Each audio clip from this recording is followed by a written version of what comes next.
Climate change is one of our country's most pressing issues, and the government keeps giving us assurances that it's taking it seriously. But why then on the first quarterly report of the Climate Action Plan did the Taoiseach start talking about the climate benefits?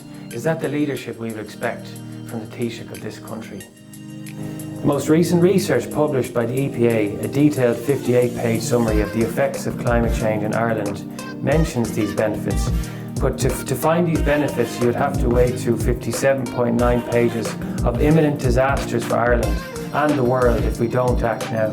These examples include increased risk of flooding, further increases in our temperature which will result in ecological and biodiversity disaster in this country, increased risk of possible increased intensity of storms at sea, ongoing increase in mean sea temperature, increased rates of groundwater and poorly drained groundwater, increased soil moisture, maybe perhaps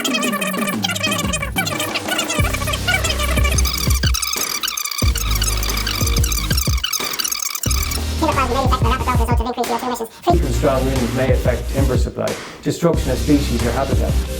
But Leo likes the idea of milder winters.